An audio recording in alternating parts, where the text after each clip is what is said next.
Hamish, this is Jesse. How many students here? Awesome, That's perfect, great. all right. Thanks, good on you for coming out. I can't guarantee you'll learn anything tonight. Yeah, there's so much more of you than we expected, but yeah, thanks for coming out. Do we need the microphone? Yes. Yeah? Yeah. Okay. Let's do this. Oh yeah. So yeah, tonight we're just gonna show you some of the stuff we have worked on in the past, including some of our really early work. Show you some of the stuff we worked at Pentagram, and then some of the books that we've published together, and then some of our current work at our new firm called Order. Order, as I have to say, in an American accent. But yeah, essentially we've just started our firm in the last year, and so we'll take you through sort of how we got there from Pentagram. Yeah. And this is going to start earlier than that. We're going to kind of go from our childhood all the way up until today, very quickly, to give you the full spectrum of who we are and why we're doing this. All right, so this first part is basically, where we started very, very young in our lives, both of us not really knowing that we wanted to be designers, but kind of in hindsight, it made a lot of sense. So, like Carol and Abby said, I'm from Ohio, specifically Youngstown. I don't know if anyone's familiar with it, but that's generally what happens. A lot of fishing. There's a downtown that's very depressed from after the Industrial Revolution and the steel industry left Youngstown. This is what my childhood bedroom looked like. So I was a very different person when I was younger. I was just obsessed with stickers and posters and skateboarding, and every single inch of my room literally was covered with something. So this was kind of a portrait of me as a very young man. And so, looking back at that time and when we weren't into design or didn't know what design was, it's interesting because these logos during that time when I was in high school that I was really obsessed with, and it wasn't because they were graphic design or logos or something. They were just these images that I loved wearing on t-shirts, putting stickers on skateboards, putting stickers on my wall. And looking at it now, it's this, some of them are kind of very, very well designed, that E and kind of the cube. And so at the time, I was very influenced by it without really knowing. So that all kind of started with skateboarding logos and not really understanding them completely. When I was 13, I started a skateboarding company, and literally, I just wanted to do it because me and my friends, we all skated together. I was the worst out of all of them, so I said I'll just make the company and we can only have a name or something. So I made that in Microsoft Word. I downloaded the font from defont.com, and and then there was like a local stencil silk screener place in my neighborhood. They made a stencil, and I would very meticulously tape off the boards and make them look like they were silk screened, but so I didn't have any money to do it otherwise. But so this was kind of the first company that I did, and again, not doing it because it was design, but doing it because, I don't know, that's what you need to do when you have a company. You make shirts, you make skateboards and stuff, and there needs to be a logo. So again, all this done in Microsoft Word, but looking back on it, it's like I tracked out skateboards. Like literally, why? It's, even to me, it's kind of fascinating why I kind of made the decisions I did. And I don't know. And then I joined a band, and that was my second kind of, man, look at that photo. That was my second kind of, I don't know, not a business, but I took the initiative to design all the flyers and make all the merch and do all that kind of stuff. And like the flyer on the left, Photoshop existed at this moment, but I had no idea how to use a computer, so I literally just taped every line of text out and then photocopied it, and that's how I made a flyer. So it was just me not knowing absolutely at all what I wanted to do. The one on the right, someone made that logo for us, and I made the flyer. So I started doing, quote-unquote graphic design, I guess young, but not really thinking too much about it. So fast forward to, I went to the University of Cincinnati, and they have a really great design program. Again, one that I went into not knowing that I wanted to do design, but I went for fine arts and photography. In my second year, someone kind of showed me what the design students were doing, and essentially it was exercises from Armin Hoffman's graphic design manual. So this book essentially kind of changed my life and made me a very different person, from the kid with stickers on my wall, skateboarding, to this kind of Swiss international trying to be designer. So then it's posters like this, John Massey, Tomoko Miho from the Container Corporation of America. These were kind of what really influenced me when I got to school. And then this is some really quick student work. So, and in school, honestly, all I did was try to rip off other designers. I think this was, either me trying to be, honestly, like Michael Bierut or Joseph Mueller-Brockman or something like that. But it was, a project to interpret a snake into a graphic mark. I think this was just like a word mark project, but I kind of did a whole logo thing above. So you can see, it's like me really just trying to do that style, but I really learned a lot, and it kind of just changed my focus on accuracy and discipline and what design actually was. So, this is kind of my background in school. And then funny enough, this was my very last project at UC, which I thought I could redesign the New York City subway system, which was foolish, and this looks really stupid, but that's what I did. And some of you know kind of the books that we're involved with, and it's quite a coincidence. So that's kind of my background on how I got here. Yes, and my origin story begins further away, down in the little red dot. So I grew up in South Australia, on that red dot there. Driest state in the driest country on earth. Any Aussies here? None? Wow. Rare. So, I grew up in the country, so it was in a very small town called Murray Bridge. This sort of looks nice, but it wasn't a nice place. And, went camping a lot. I was into art from a young age, and my dad was into sort of surf culture, brands like Rip Curl, Billabong, all started in Australia. And so, I had a Stussy t-shirt when I was 4. But then I got into design because my cousin was in the military. This was probably early 90s, and she went to the Middle East for something. She was a navigator for fighter jet. And she came back with all of this pirated software, like stacks of CDs. And 2 of them were CorelDRAW and Photoshop. And I was playing around on the computer all the time with these programs, and got into design. And my bedroom looked just like Jesse's. Really weird coincidence, but stuff I used to blow off logos. There was this brand called Mambo in Australia, which I really loved, and they had this great artist called Reg Mombassa, and he would make these beautiful drawings. I think they're pencil or pastel or something, but these would get blown up onto shirts and t-shirts. And I used to love this sort of surf graphic culture without really knowing what it was. So I also started a business when I was young, a little bit older than Jesse. I was, I think, 18 when I started this clothing brand with my best friend, Tom. We called it Vague Clothing. I don't know why. It's so stupid.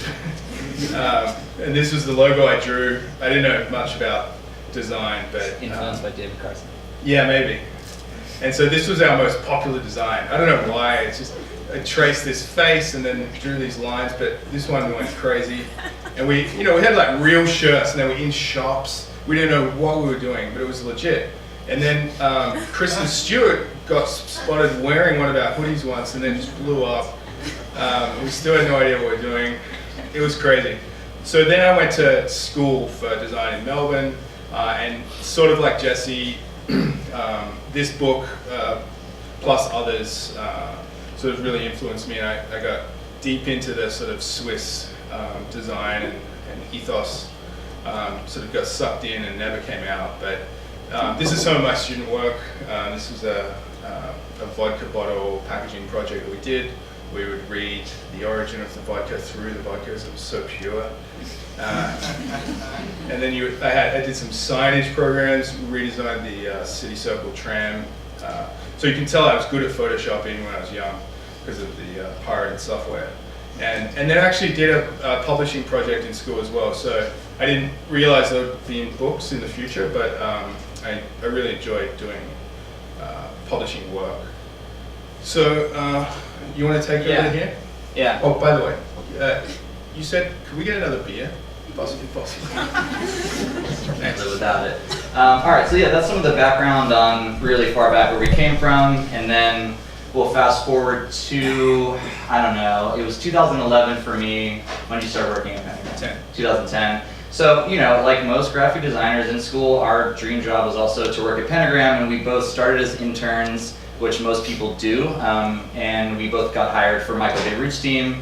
This is some of, on the left is Michael's work, on the right is Paula Scher's work. Probably most of you know it. So yeah, we worked for Michael Bierut, and I think it was very specific that we wanted to work from him. I think we saw kind of a design philosophy and process and just, execution of design that we both felt very, it resonated with us. So we entered for him, worked for him. I don't know if most people have been to the Pentagram offices. They're moving out of this building, so if you have a friend there, you should go try to check it out before they move in a few months. This is the office. Privacy Park. Yeah, a few blocks away. It's like 18th and Park, I think, Yeah. something like that. They sold the building for millions of dollars. And I know it's kind of sad. And so that's why we got out, because they're selling the building. I don't want to go anywhere else. But no, so yeah, it's a great office. You should go see it. So the partners sit over there on that long wall. This is me working at my desk one day, and you can see how clean my desk is. That's like a real day. I didn't kind of prop that, but my life has changed again from that bedroom. So yeah, it was a very fun place to work, and we all started when we were very young, right out of college. I mean, Hamish and that guy next to him, Brad, it was one of their first jobs kind of professionally. And so we all got along very well, same age, kind of really stoked on doing this kind of work. So we would do stupid stuff. This is the basement that, like Abby said, we hung out in a lot. We would do like circle cutting competitions. So this is X-Actos versus scissors. Scissors won. Yeah, scissors won. I really thought X-Acto would. We did the graphic design foosball stuff. You guys probably know about that. So we had a good time. Hamish drank that entire case of champagne one night. Pentagram was like a really fun, and that's them just making fun of me, because that's the face I made, I guess. But it was a very fun environment, but we also did some work as well. But the fun kind of really did help us, not be so kind of, scared that we were going to do something wrong or that we couldn't kind of overstep our boundaries or something like that. But it was a great work environment. So this is some of the work that we each did on Michael's team. This is for Bobby Flay's restaurant Gatto, which is downtown in Soho. Really fun project, making matches and menus and things. Much larger projects, the Wildlife Conservation Society. They're the guys that run the Bronx Zoo and the Central Park Zoo. So we did a huge kind of branding initiative for them. Playwrights Horizons, we did a lot of nonprofit work, a lot of theater and kind of cultural institutions. They're up on 42nd Street.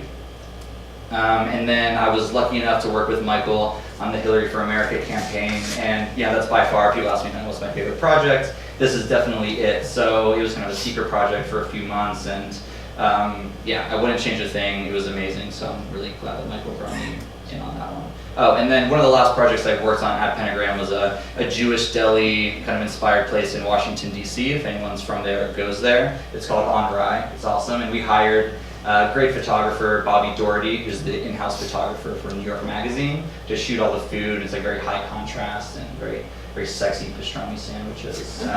We did like puns and stuff, like why hello there, right hello there, yeah. So stupid shit like that. So this is my Hamish work. Yeah, a few of the things I did. This probably one of the bigger things I did was the MasterCard global rebranding in 2016. So we took their existing logo with the lines coming across and really went back to one of their older logos and sort of updated it for 2017, 16.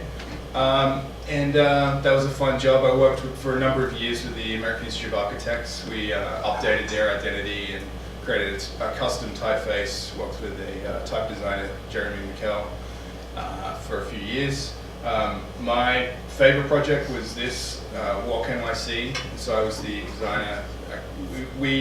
Pentagram was part of a team of companies. Our job was to create the sort of layout of the sign and all of the details and typography of the maps. So I got really involved in that. Jesse worked on this as well, crafting the icons, and we went down to the smallest detail that you can't even tell, but it was really fun. Did a lot of branding work. Worked on Amalgamated Bank, which is a New York, great little bank in New York.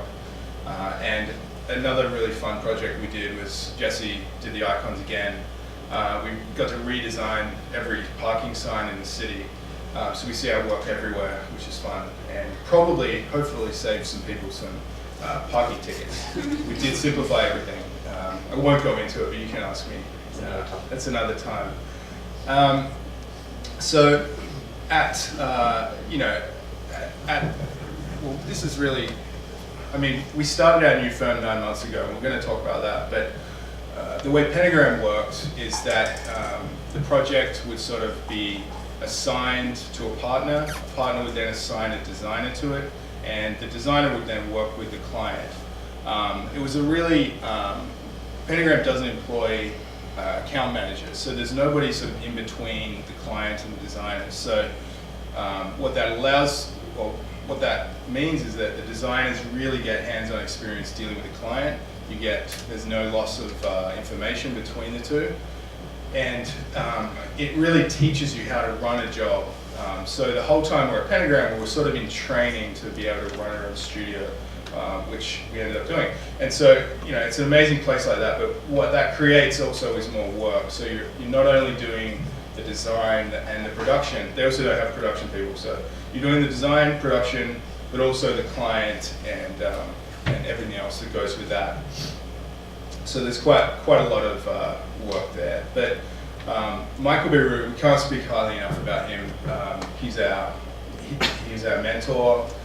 He gave us incredible amount of trust, where he trusted us a lot. I think he sort of tests you in the beginning, and if you do okay, he'll sort of just give everything to you, and you're on your own. But he gave us a ton of responsibility. But he's such a smart guy, the smartest person I've probably ever met. But he'll never sort of come across as a know-it-all.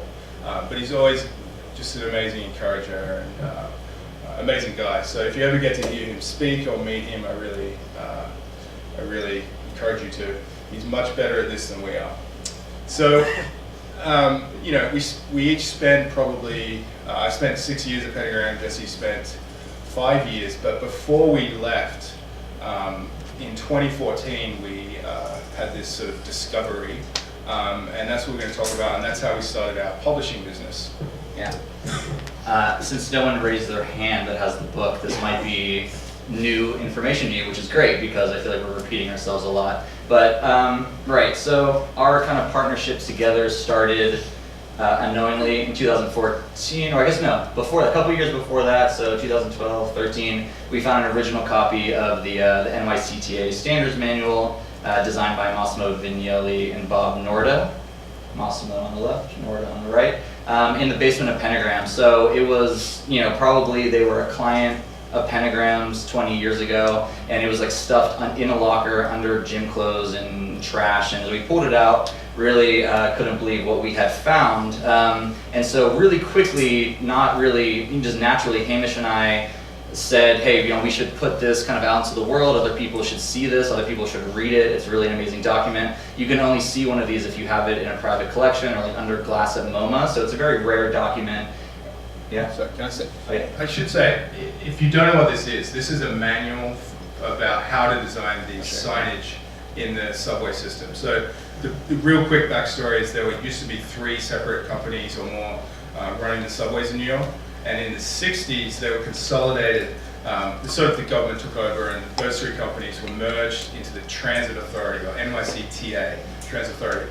And so when they merged, they had this big problem because they all had their own signage programs. So they all had different fonts and typefaces and stuff around. Some of them would even try and trick you to go in the other companies, to go into their subway lines. So they had all of this confusing signage that on one day in 1968, it all had to work as one system. So there was a big problem. So they hired Unimark, where Norda and the firm that they worked for, partners at, they hired Unimark to sort of try and solve this problem and create a unified signage system. And so the result, they spent a few years working on that, and the result was this manual that was given to the Transit Authority to then carry out.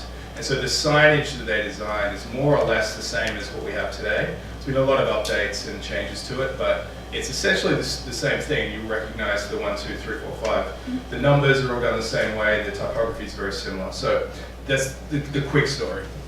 That was beautiful. I assume too much that people know what this is. So right, that's exactly right. So we found one of these manuals, Hamish and I said, let's photograph it, put it out there. So we made a really quick website where we just like really put up a janky kind of, I don't know, like a tripod on a table, and Hamish was on top of the table and I was like up beneath him kind of turning pages. And then we made this website, and it had a cool feature because you could click on one and then had a magnification tool that allowed you to read the really small text, which is what we found so interesting about it, and no one really got to read this kind of very authoritative and concise and clear instructions on how the sign maker should continue on making signs every time they needed to. So that was really amazing. And then, about a year or so after that, we had sat on the website, didn't really do too much with it, and then we met a woman named Alex Daly, who she ran a crowdfunding management company. So she basically would help people with Indiegogos and Kickstarters to,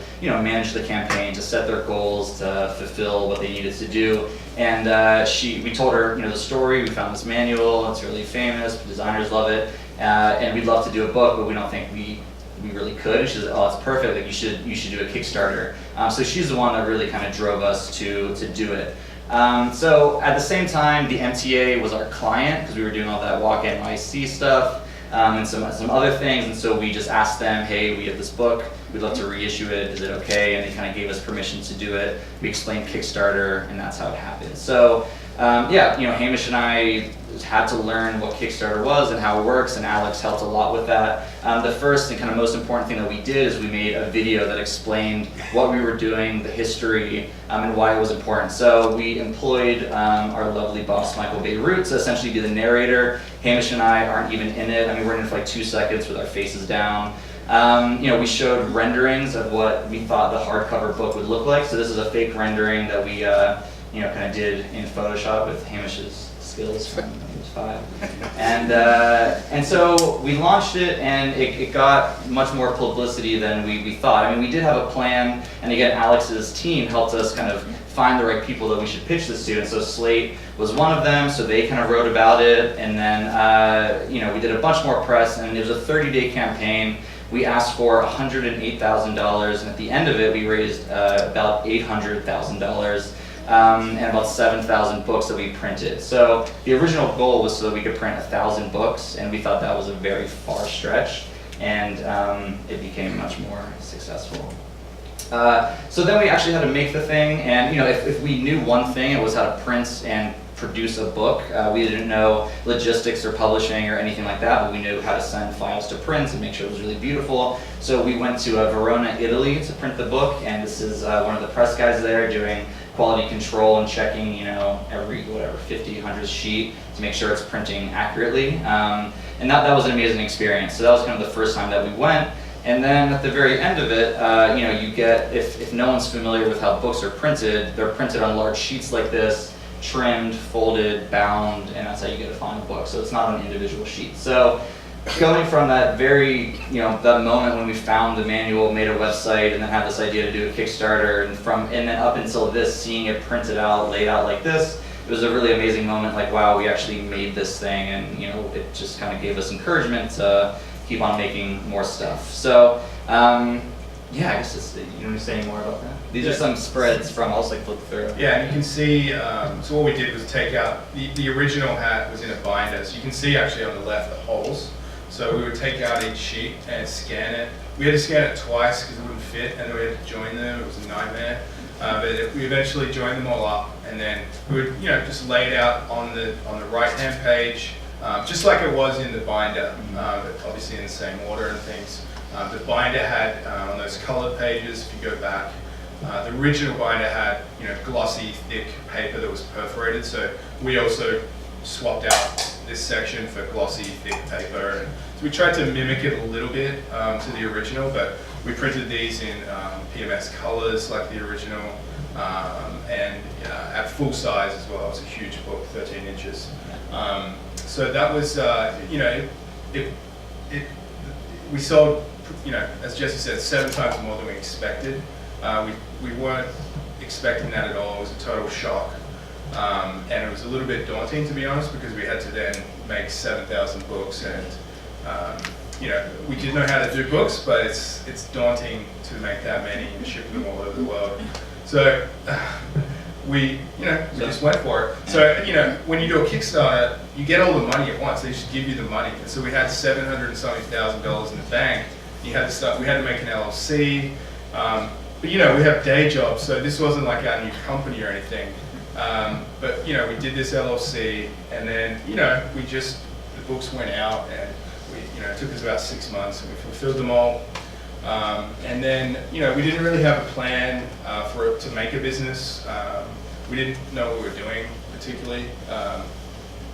We sort of do now, but so that happened, and then we hadn't planned on doing another one, but we had known about the NASA manual, and the NASA graphic design manual was made a few years later than the Subway one by different designers, Richard Daney, Bruce Blackburn, who had a firm called Daney and Blackburn in New York in the 70s. And they got the job to design, dream job to design NASA's, or redesign essentially NASA, which is like, how cool is that? Just NASA, so sick.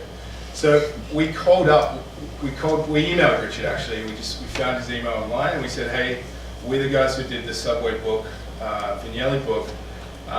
We know you did the NASA book. Would you be interested in chatting and doing it? And he got back to us, and he more or less said, I've been waiting for your call, guys. Thanks for reaching out. So, long story short, we agreed to do it, and we went out to San Francisco where he lives. Actually, Napa. Not the Golden Gate Bridge. Yeah, we drove out to Napa and recorded. This is me shooting a video. He's a fantastic jazz pianist, and he played the music. If you go on our website, you can see the videos that we made. standardsmanual.com. Check out the videos we made, and the music in NASA is actually Richard playing. It's one of his tracks. But so this one went even better. It was crazy. We did 10,000 books, raised nearly $1 million. I think it was 942. And again, we were shocked. We thought, we had an expectation that it would do well, but we didn't think it would do that well. And again, we had to make 10,000 books. So we ended up, this is the final product, we ended up we wanted to do like a space food bag. So we sourced a metallic bag manufacturer in Italy and had the logo printed up on it. So the book is inside of there. And then again, we laid out each sheet. This one was a lot easier because they're all letter size, so we could scan in one go. But for the print nerds, these are 1200 DPI scans, printed stochastic, so you get fine details. And they're all separated with their original spot colors. So the page here is printing CMYK, this is CMYK, and then this red is a spot red. So some pages had 8, 9, 10 colors on them. So there's a lot of Photoshop work. And we've sort of got a process down now separating these pages. So it's a fantastic manual, really nerdy.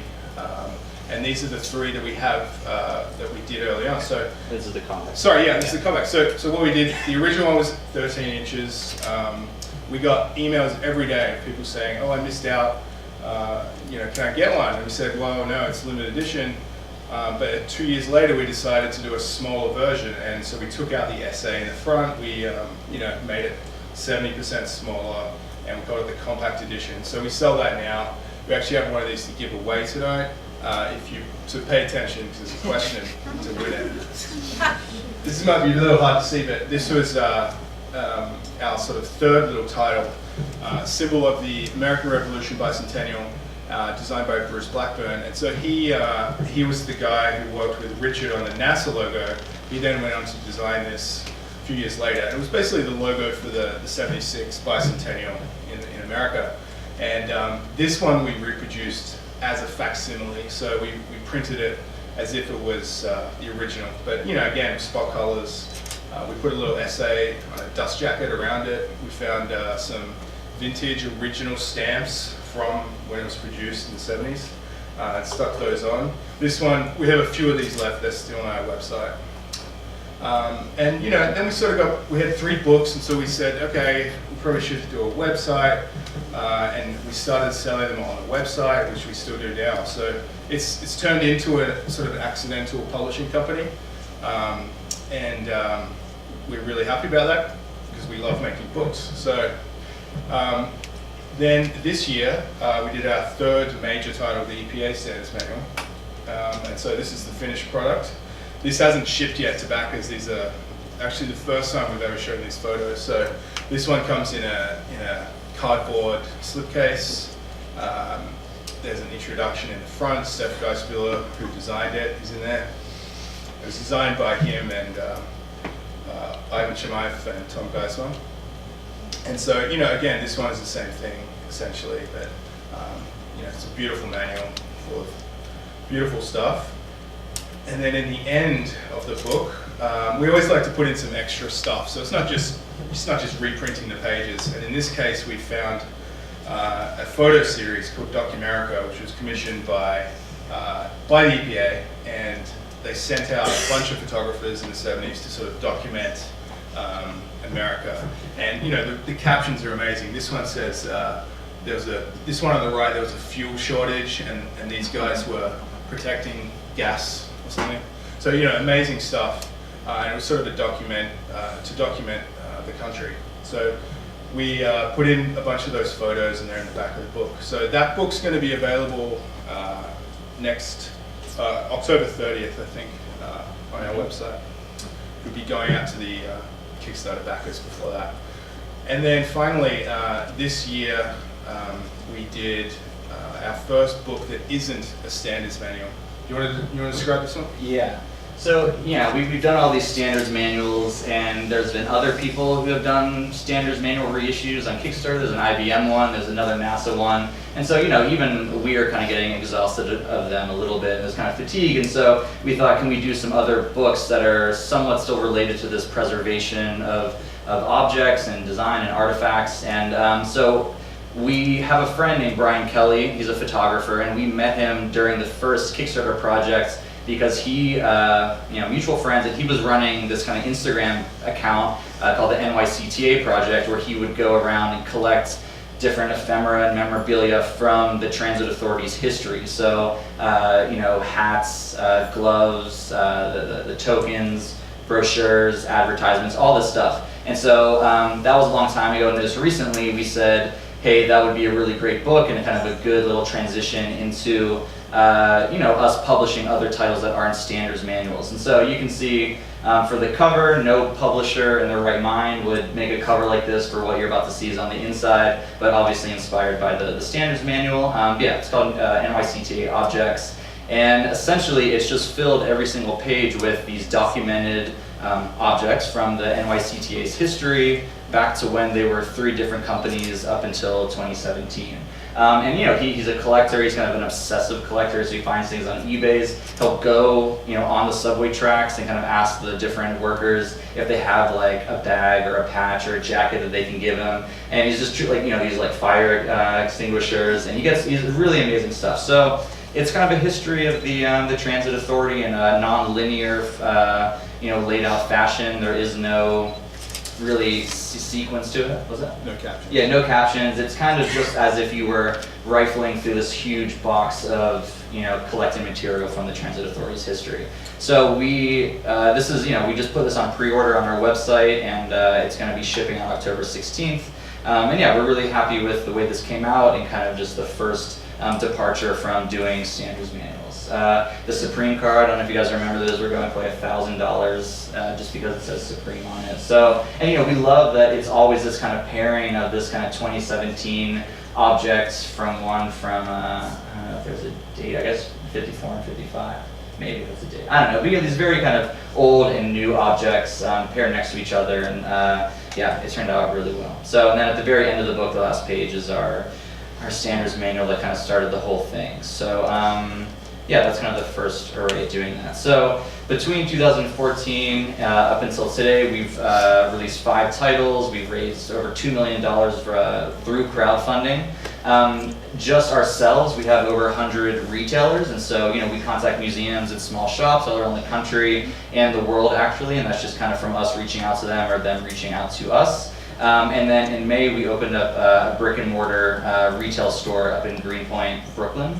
So that's open with a little bookstore in front, and we're gonna talk more about that in a second. And then what we hope to do kind of going forward is we just signed a deal for a North American distribution with a really great distributor, Art Book DAP, and then internationally with Thames and Hudson. So this will just allow us to have a much further reach for our books and much more bookstores and people's hands. And then hopefully we will do about 2 books a year, maybe one as a standards manual to do another reissue, and then one that is non-standards manual related. So we have a bunch of ideas, and it's going to be a busy few years. So yeah, I mean, like I said, this is basically the ethos of the company and what we strive to do, whether it is a standards manual or not, but it's really this preservation of lost artifacts and design history and the accessibility to people and the public. I mean, all of those books that we've done so far, no one is able to really get them easily. You have to find them, on eBay or in a museum or in someone's library. So the whole point, no matter what we do, is that we make things accessible. And even on our website, we have every single page of the books for you to see for free. So you don't have to buy them; just go them for free. So the jump. I don't know. Do you want to keep going? Yeah. All right. So now we're up until I guess last year, and Hamish and I were speaking at the Howe conference in Atlanta. And Hamish, we were walking one day just before the talk, whatever, like in a park. It's very romantic. And Hamish, kind of broke the news to me. He's like, "Hey, I think I'm gonna leave Pentagram." And I don't know. I guess I was kind of like, "Oh shit!" And then immediately I was like, "Oh yeah, that kind of makes sense. It's been 6 years." And I think he was just kind of burnt out from MasterCard, and there was a lot of huge jobs, and it just comes to that point where enough is enough. So he told me that he was leaving, and then I, not that I was really thinking about it at the time, but I had mutual feelings of like, it's been a while, we're doing so much with standards manual, and it's becoming, we were doing it nights and weekends, and maybe slipping a little bit in during the day. But, we were really doing 24/7 work on standards manuals. We did have a few clients that we didn't love, and it's like, man, this, some of it kind of sucked. We don't really love kind of dealing with these people all the time. Do we still have to kind of do this? I mean, don't get me wrong, we did a ton that were absolutely amazing, but, and then, we did a lot of work at Pentagram, like we showed you, so we had built up this kind of portfolio of work that we could really show and be proud of, and then obviously, like Hamish was describing, Michael's kind of guidance and enthusiasm and trust that he gave us, it's almost to his faults, where he prepares you so almost too much that you have no choice but to leave and like go do your own thing. It's it really was like it really was like that. So the idea of kind of complete and total responsibility was really attractive. So we're like, all right, let's do a design consultancy together. We do standards manuals so well. Let's give this a shot. So all right, we want to do a design consultancy, like we did something like Pentagram, branding, identity work, and then we thought, well, should we do something else, kind of like open a ground level, spot, and should we do coffee and have people come in? We thought maybe we could do like a little bookshelf with our books on it and have people drink coffee and read, but that's Saturdays already took that idea and a bunch of other places. So then we thought, oh, well, let's do a bookstore because we publish books. That makes a lot more sense. So then this idea of a design office and a bookstore kind of came to fruition. Hamish left like 6 months before I did, and during that time, we both had freelance clients, and this is one that Hamish worked on called The Underline, which is in Miami, Florida, and it's basically their version of the High Line here. Do you want to go into any further quick? Yeah, no, it's a below the train lines. Below the train lines. So we put the line on top. Couldn't get it. Yeah.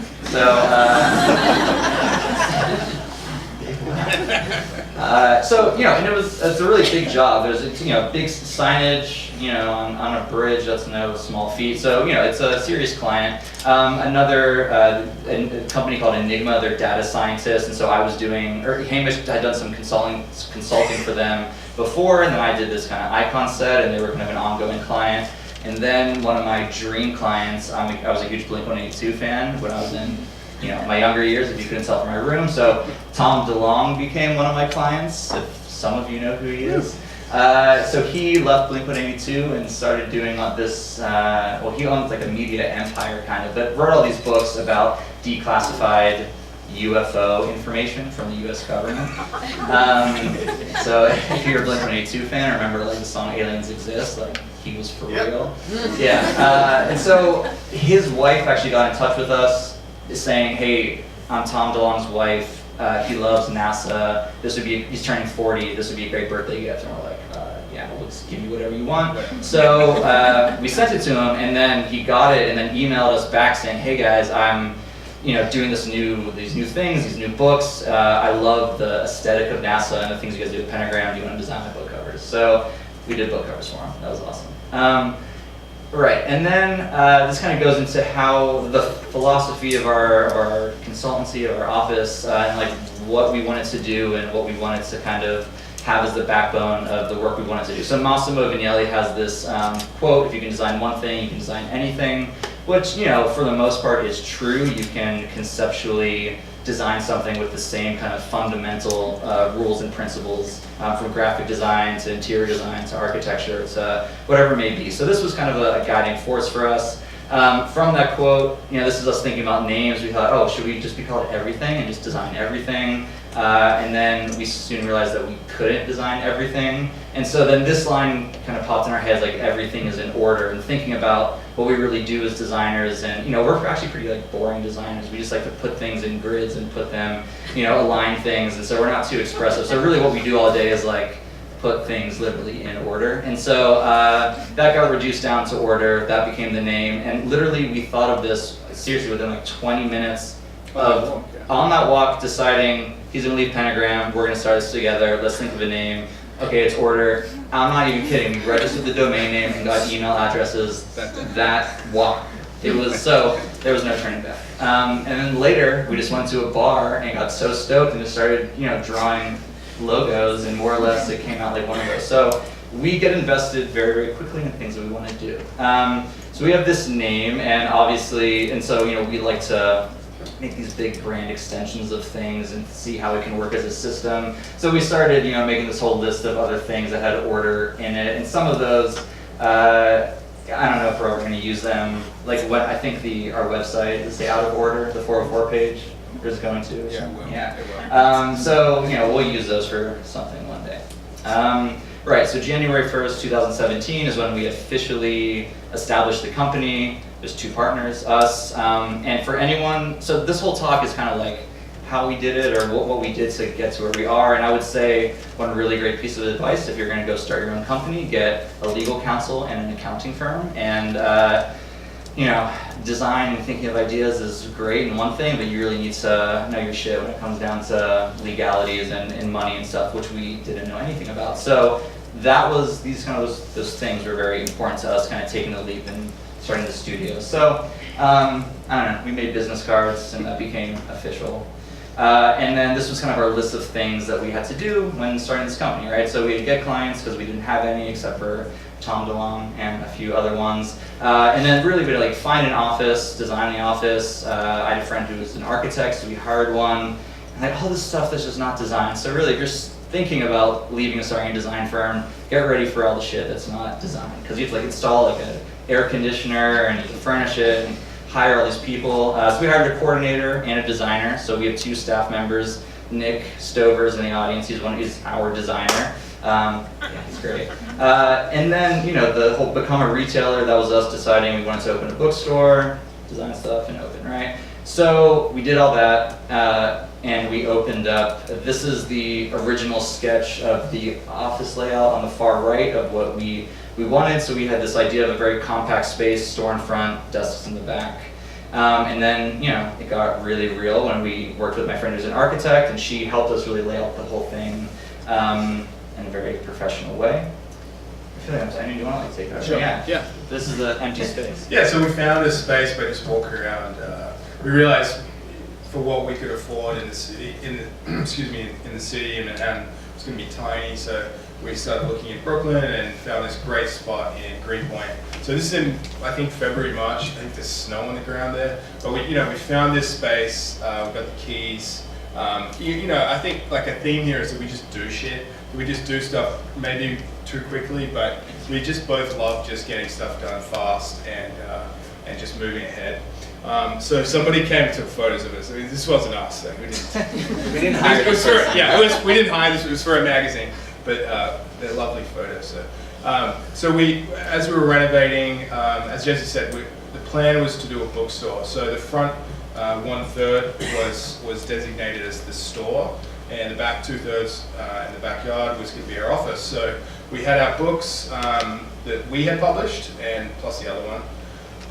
And then we got to go shopping, essentially, discount shopping as retailers, and bought a bunch of other books. So we had books, classics like Grid System, Brockman books, some Paul Rand books, and unit edition books from Tony and Adrian in London. Great publishing company doing other graphic design books.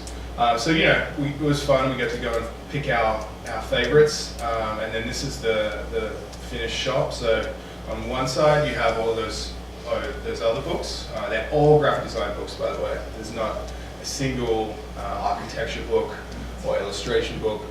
Although we'd love to have that, we sort of kept it very narrow.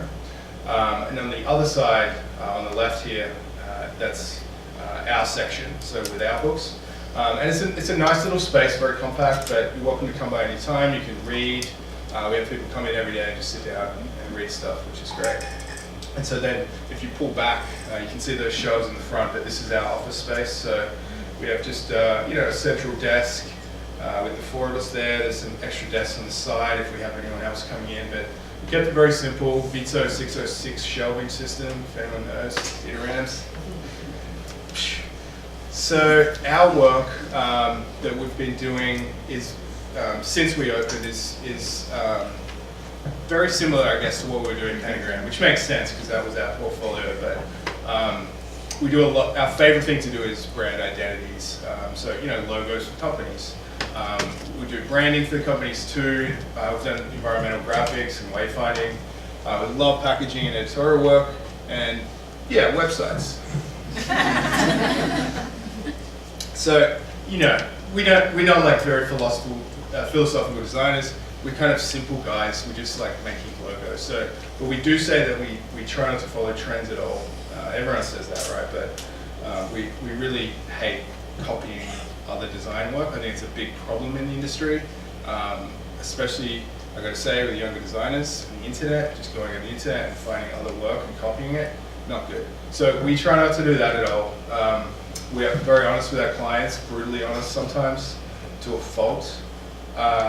And strategy for us is not something we add on and charge for. It's built into what we always do. And we try to do everything for a reason, not for decoration. So any mark that goes on the page, and modernists will say this, like every mark must have a meaning.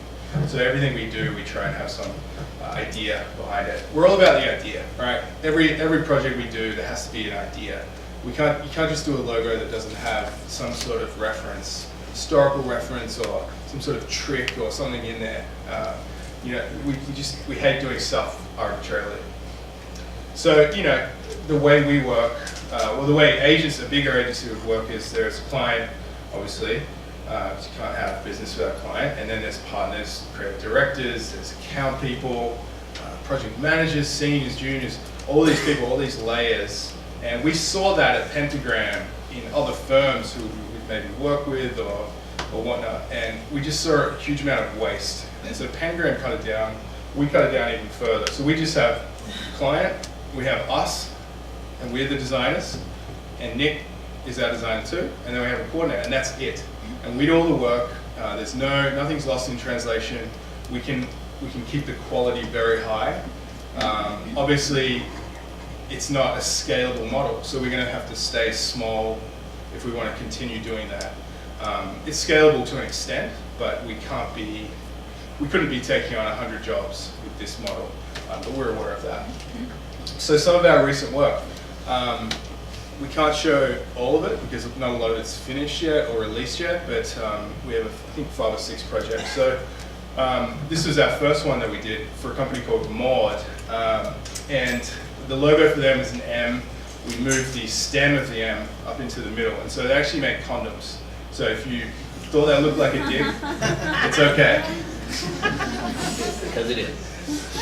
So the whole idea with this was that they wanted to create a sex product company that you weren't embarrassed about. So sex products have been marketed, essentially, condoms especially, have been marketed at 18-year-old boys for a long time. And if you go and look at Durex packaging, it's bright colors and there's silhouettes of women and things. It's really bad. So they wanted to create, it's a company run by women, and they wanted to create something that wasn't gender specific. And so what we did was created a logo that could be broken into parts, which could be vaguely resemble body parts if you wanted to. And then they were modulated in weights, and then you could combine those into trillions of combinations, so it's endless. So that became sort of, these artwork compositions became, replaced the bright colors and silhouettes. So we did a website for them, and this is the sort of packaging that they're going to be using. Everything's changed a little bit, but this is essentially it. Oh. Well, this is cool. This is one of our designer's first project. This is for the architecture company that designed our office, and so they're called Da Da Da, and it's kind of this play on audible sounds and the way that interacts with, or people's interaction with physical forms and objects and spaces. So it's a pretty cool name, and you see this kind of architectural reference there, which is based on the work that the architect's name is Miran Zhang, and she does this very kind of minimal geometric approach to architecture. So that's one of her pieces right there, which are these benches. She does a lot of she wants to do a lot of children's playgrounds and things like that. So that was, and we actually did a trade. So for her doing some of the architecture in our studio, we said we'll do an identity, not the entire thing. But so that was a really fun one, and Nick got to crush that on his own. There's a company called Simple Contacts where they allow you to refill your contacts prescription with your phone. You take the test on your phone. And their holding company is called Simple Health, and so we created this mark that's an S with an H inside.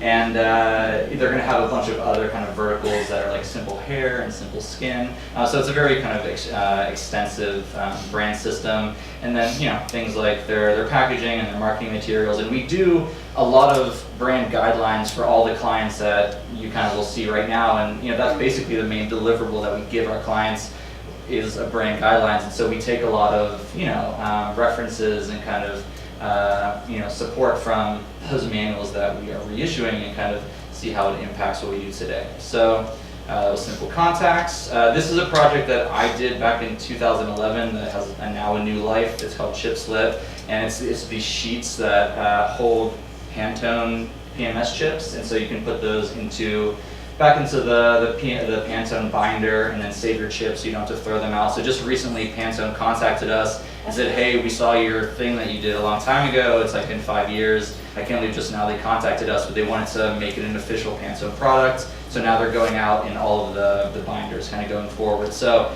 that was really cool because it's not graphic design, it's kind of an industrial product, but it's more or less a flat piece of paper with rows and columns on it. Order, seriously, this is what we get our stuff off on. So that's what it looks like, and that was a cool one. And then this is a French. They're a data, another tech company, and they do content management. And so they actually had this existing identity, and the CEO loved the X, and so we kind of kept that. But what they actually do is they build digital asset management, back-end systems for really huge companies like the IRS and Boeing. And so really what you go to them and you say, all right, this is our company, we have all these digital assets, and we need a unique way to kind of manage them within the company. And so, the idea, not a new trick, but this kind of modular logo that could kind of move in many different configurations was essentially a metaphor for the company, which is no one product is exactly the same. They build it specifically for you and for that company, so the configuration of the final thing is completely different. So, squares and X's and this stuff has been done before, but we think it worked really well for them. And so, again, this is something from the guidelines of examples of materials that they can do.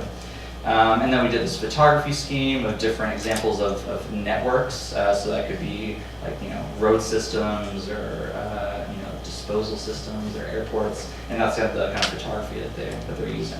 And we have a lot more, like Hamish said, we can't show you, very sorry, but we're planning on launching our kind of portfolio website in January of next year. But yeah, we're very new. So there comes to the end of it. So I guess the goals of Order, I mean, after we kind of decided in the beginning what we wanted Order to be, I don't think much has changed. And this is stuff that, Michael told us at Pentagram and other people have told us along the way, but, do really good work for really good people, and then make stuff happen. So this, again, isn't like anything new and somewhat cliche, but I really can't stress enough, if you are in the position and opportunity to work with better people than not great people, do it, because even if the money is kind of hanging over your head or whatever, it makes for a much better outcome in the end. And so again, we like quoting Massimo Vignelli a lot, but good clients lead to more good clients. You've probably heard that before, but it's very, very true. Michael also lives by that, and we see it in practice, and so we're gonna try to stick to that as well. That's all. Thank you.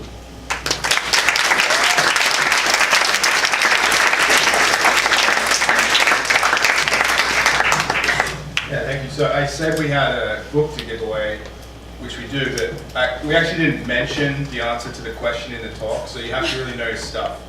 But this is the compact. So that's the compact, yeah. So the question is, just whoever gets it, puts your hand up first, will answer it. The question is, what is the typeface? Accidental grotesque? No. Oh, incorrect. You got it. You raise your hand. What is it? Avenacanoia. No. Negative. No, not this one. In the book. Sorry, in the this manual. typeface, yeah. Yes, sir. Standard? Standard what? Standard grotesque? Close enough. Really? I don't But know. no cigar. No, I don't. Okay, we'll take one more, and if they don't get it, you can get it. He got half of it right. All right. Mario? Oh, my friend. No. No one else? No? If no All right. one else, you It's win. yours.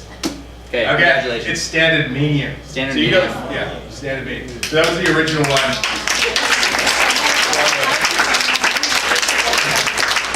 Standard medium was the original, then changed to Helvetica in the 80s. That's what we have now. There are way too many people here. So, I don't know, I was gonna put the bag out. We have like some, all right, so our store is located, I don't think we can put the address up, at 212 Franklin Street in Greenpoint. You can go to, the website, and it's on there. I brought we have a bunch of pencils and matchbooks that have arrows on it. So we have these at our store, but we have some, not a lot, for you guys as well. Very excited. Yeah. Anyways, that's it. All right, should we take questions? Yeah, any questions? Yeah. Did you guys need to get any kind of permission from NASA when you were? Yeah. Yeah, so did anyone, he said, do you have to get permission from NASA? We did from both. So MTA was our client, so at the time, so we were able to go to them easily, but they have a whole licensing program where they license out their IP. NASA is a little different because it's difficult to just contact NASA, but we found their press contact, I think, our lawyer did. And we sent them a letter saying, hey, we want to do this book. This is exactly what we want to do. We did this one, so there's precedent for this sort of project. And they didn't get back to us for a long time, but they did in the end, and it was all good. But essentially with NASA, because it's a public program, taxpayer funded, then it's public domain work. So you're allowed to do whatever you want with NASA photos or NASA data. Anything that NASA produces is in the public domain. They have a period of classified for some things, but once that classified designation is lifted, it's public domain. So this book fell in public domain. We still had to inform them that we were doing it because we were not impersonating NASA, but we were reproducing their logo. But because we were reproducing it from historical context, we were able to do it. So if you can't just go and use NASA's logo, you get fined and jailed, apparently. we did all this research, but yeah, we did have to get permission. Yeah. You switched from using Kickstarter to publish to not using Kickstarter. Like the books you publish now are still Kickstarter or not? Yes. Yes and no. Well, so the Objects book is not, and neither was the American Revolution Bicentennial. So my question is, you're basically talking about a strategic shift in publishing where one, you start with demand and there's very little risk. Mhm. Now Yeah. you're front loaded, you have to put all the risk up front. So is Yeah. it changing your strategy and how you publish? Is it changing your finances? How are you guys thinking about it differently? Yeah, for sure. Well, I gotta say, first of all, we are still doing some Kickstarter. So EPA was Kickstarted, but it does change everything because you're putting all the money up front before you print the book. Whereas if you're doing a Kickstarter, it's essentially risk-free. You have a goal, say it's $100,000 to print 2,000 books or whatnot. If you reach that goal and you've done your budget correctly, then you've got the money to pay for it. But when you're not doing Kickstarter, you have to estimate, just like traditional publishing, you have to estimate how many books you think you can sell, and then you have to put the money yourself up front to print the books. And so there's compared to Kickstarter, there's way more risk financially. So you have to be careful. We've had to do more accurate estimating, whereas with a Kickstarter, we don't estimate at all. We figure out what the minimum print run is, price of that, and then go from there. So it does change a lot, but I think we're going to keep doing probably one Kickstarter a year, and then one book that isn't. So we're sort of managing that risk a little bit.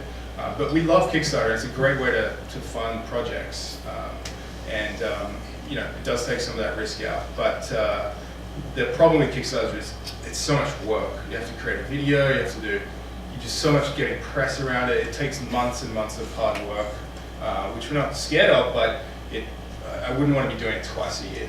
Yeah, I was just going to say, we have found, and I still think that not everything should be a Kickstarter. Like, people come to us and say, I have this idea, we want to do a Kickstarter, and there are just some things that, one, especially for us when we've already done them, they get exhausting for people, like asking someone to back something. So the books that we did that weren't a Kickstarter, the ones that we'll do, we just, we really believe in them, and we have the funding that kind of goes back in from the Kickstarters into the things that we think are really just worth doing regardless. But we do it, in a smart way where we make sure we're not kind of going to blow all of our money all at once. But, you get to really think about if there's an audience to support the Kickstarter, because if you kind of launch it and it doesn't raise its amounts, you're kind of left looking like, I don't know, it doesn't look good. So if we're going to do it, we think we're going to meet our goal.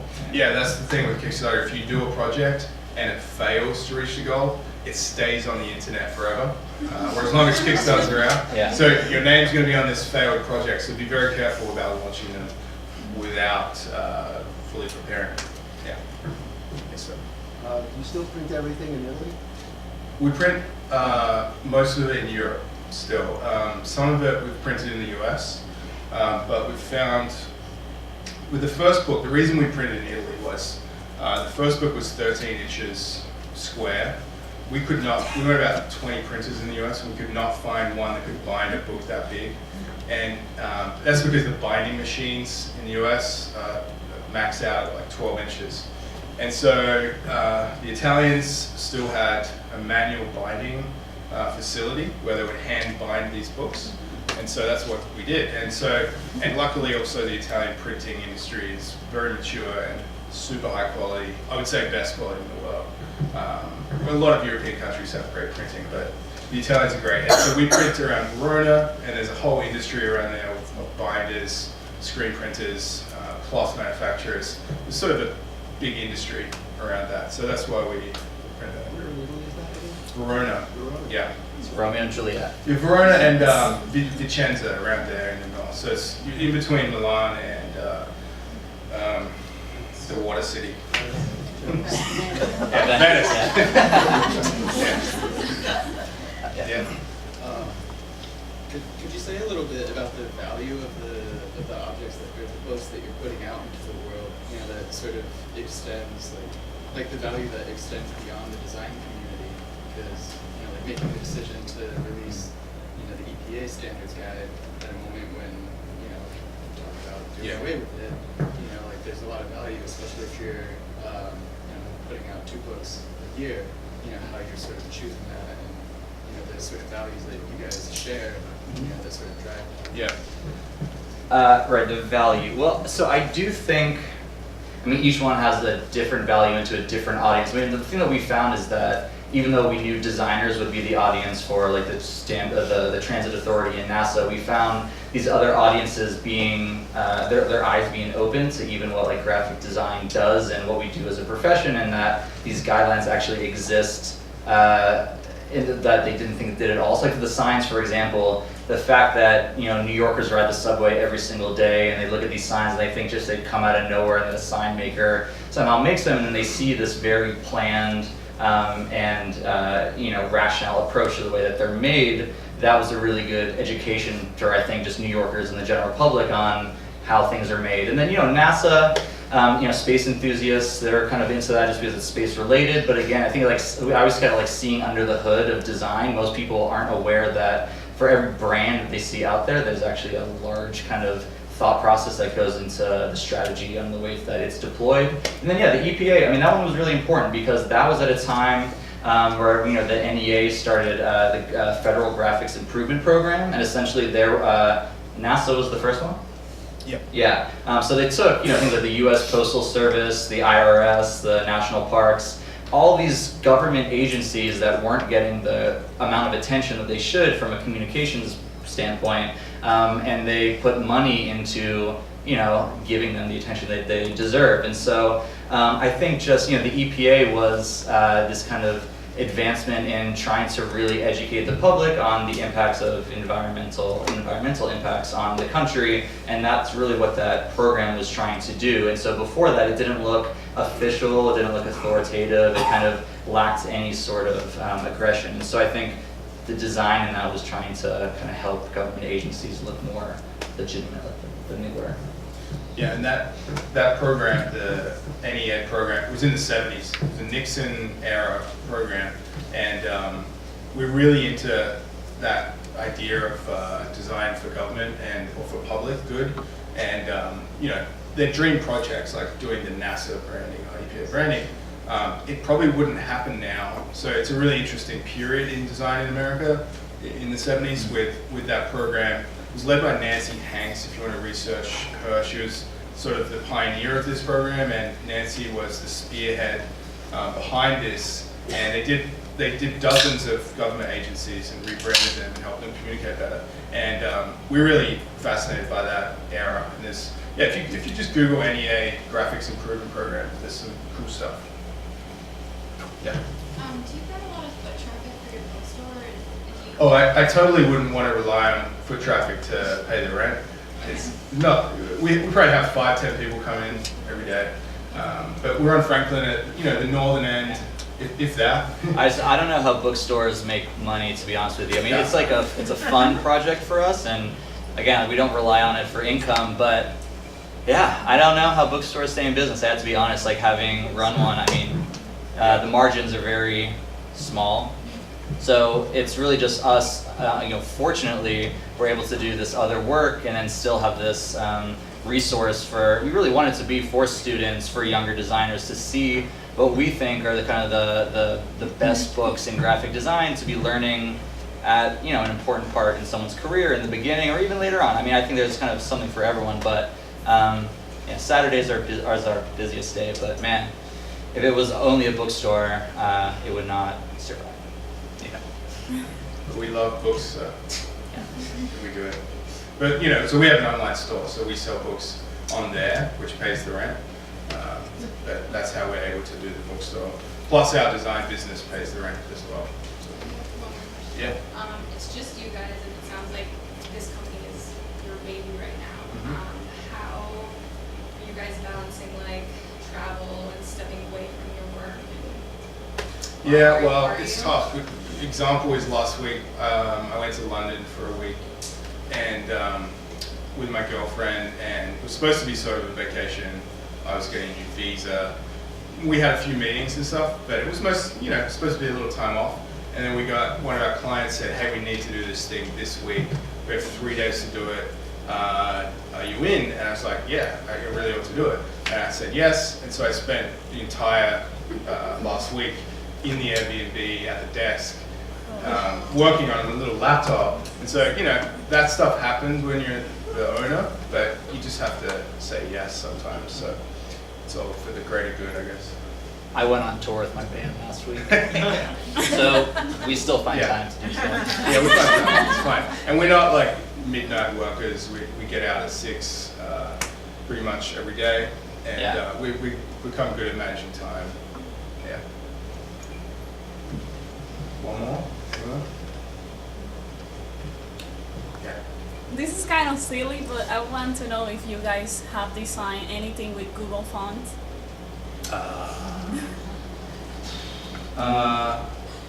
No. Sorry. There are much better ones out there, Yeah. I Yeah. have to say. Well, actually, that Nuxio client said we have to use a Google font, and I said no. So I don't know. I mean, there's other font subscription services that you can use. I don't know. Like we're not against. I mean, yeah, there are better ones. I'm not necessarily against it. Yeah, there are some. We okay wouldn't ones. choose it There are. off the bat if you can use better ones. We're snobs about this. But there There's are a much type better directors ones. club. You're all snobs. Yeah. Yeah, Type Directors Club. You can do better than Google. Yeah. Yeah. All right. Cool. Well, thanks for listening. Thank you.